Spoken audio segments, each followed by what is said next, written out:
ladies and gentlemen, welcome to Boss Elite, and today we are fixing a problem on the Silverado that I've had for quite some time.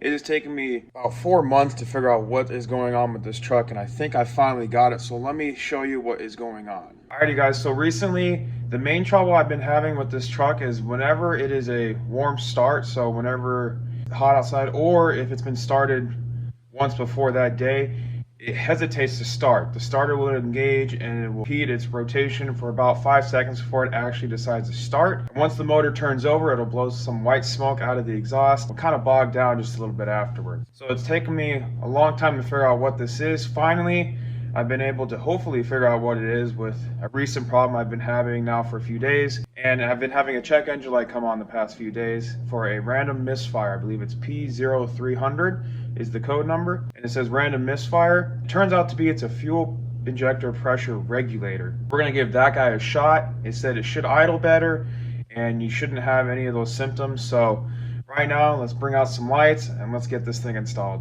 Alright, so the part we're replacing is actually really small. It's the size about your thumb. So this is the fuel injector pressure regulator. Here's the regulator itself, seal, and then the clip that holds it on. The part we're looking for, you're over in your engine bay, gonna be this guy right here. So here's your vacuum hose that comes from the engine.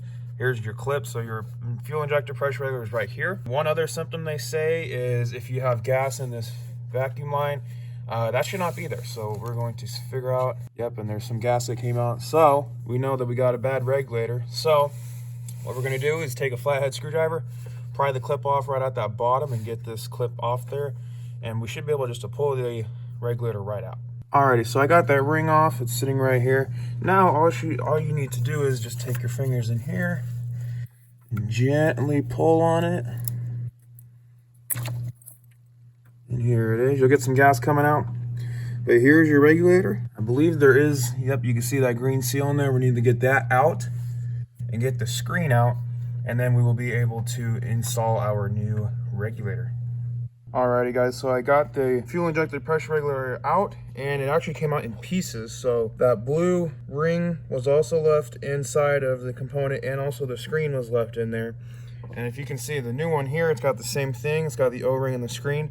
It also has that last little O-ring there, which we are missing here, which means it is still in the actual truck. So if I shine the light down in here, I don't know if you guys can see it, but there is a gray ring back there. So I'm gonna pry it out gently with a flathead screwdriver. And guys, please do this gently because you don't want to damage anything. Going to get that out, and then we'll be able to install the new regulator. And just like that, I pried it out gently with a small enough screwdriver. And that is our little ring we were looking for. So now everything is cleaned up in there now. So now we can install the new regulator. What we're actually gonna do is we're gonna take a little bit of engine oil off the dipstick and rub it on the new O-rings. That way they are nice and lubricated. And all you gotta do is just stick that regulator back in. Alrighty guys, and the new fuel injector pressure regulator is in.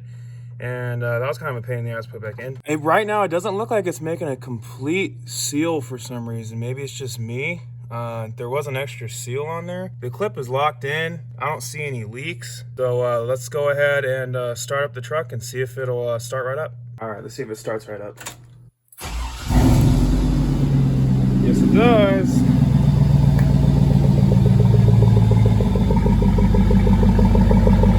And it seems to be idling better. That's actually just because it's so cold in here. That's why you're seeing some sort of frost, but yep.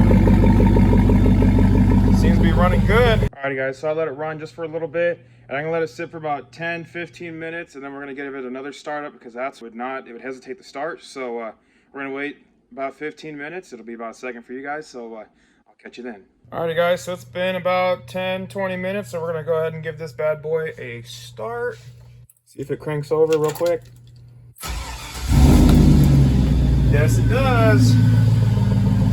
That fixed exactly what our problem was. We got no smoke coming out of here, so we're all good there. Boy, I love the sound of this thing. You know what, just for you guys, I'm gonna do a couple revs because I know you guys like it.